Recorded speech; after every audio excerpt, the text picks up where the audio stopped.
విదేశాల్లో చదవాలనుకుంటున్నారా? అయితే విదేశ్ కన్సల్ట్ ని సంప్రదించండి. 3 పథకాలు పూర్తయిన కసరత్తు. ఏందా పథకాలు? ప్రజల్ని బాగు చేసే పథకాలా? ఓట్లు రాల్చే పథకాలా? ఓట్లు రాల్చే పథకాలు. దీంట్లో ప్రజలను బాగు చేసేది ఒక్కట్లేదు. ఏంటిది? రేపు అన్న క్యాంటీన్ల ప్రారంభం.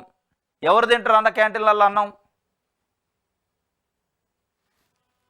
అదే రోజు 2 పథకాలపై తేదీలు ఖరారు. మహిళలకు ఉచిత బస్సు, తల్లికి వందనం ప్రకటన, గుడివాడలో సీఎం చేతుల మీదుగా అన్న క్యాంటీన్లకు శ్రీకారం. అదే సభలో కీలకమైన 2 పథకాలపై అధికారిక ప్రకటన. ఇప్పటికే విధి విధానాలు దాదాపు ఖరారు. ఇచ్చిన ప్రతి హామీ అమలు దిశగా అడుగులు. ఇచ్చిన ప్రతి హామీ అమలు దిశగా అడుగులట. తల్లికి వందనం రేపు కసరత్తు చేయబోతారట. విధి విధానాలు ఖరారైనవి. ఎప్పుడు మీరు ఇవ్వాల్సిన తల్లికి వందనం ఎప్పుడు ఇస్తారు? జూన్లో స్కూళ్ళు ప్రారంభమైనవి. డ్రాప్ అవుట్స్ ఉండడానికి వీలు లేదని ఒకవైపు సమీక్షలో చెబుతారు. మీరు ఇచ్చే డబ్బులు ఇయ్యరు. మీరు ఇవ్వాల్సిన విద్యా కానుకలు ఇయ్యరు. వాళ్ళకి రావాల్సిన బ్యాగులు, పుస్తకాలు, షూస్, యూనిఫామ్లు ఇంతవరకు దిక్కు దివానం లేదు. వాళ్ళు కొనుక్కోవడానికి సంబంధించి ఇచ్చే జగన్మోహన్ రెడ్డి ఇచ్చిన 15,000 రూపాయలు ఒక్కొక్క విద్యార్థికి ఇచ్చిండు.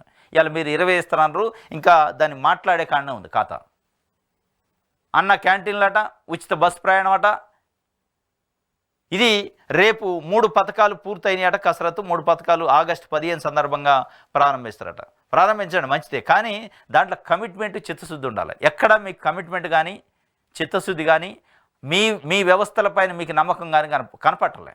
మీరు పెట్టే అన్న క్యాంటీన్లో ఎవరన్నా భోజనం చేస్తారా? మీరు, మీ మంత్రులు, మీ ఎమ్మెల్యేలు, మీ ఎంపీలు, మీ ఐఏఎస్ ఆఫీసర్లు, మీ వ్యవస్థలో ఉన్న, ప్రభుత్వ వ్యవస్థలో ఉన్న ప్రజాసేవకే మీరు అంకితమై ఉన్నారు కదా. ప్రజలు తినే భోజనం తింటారా? ప్రజలు, మెజారిటీ ప్రజలు, పేద ప్రజలు చదువుకునే పాఠశాలలో చదువుతున్నారా? పేద ప్రజలు చూసుకునే ప్రభుత్వ వైద్యశాలలలో చూపించుకుంటారా? అంటే ఏది లేదు, ఉట్టిదే. ఈ బయటికి ఆదర్శమైన మాటలు.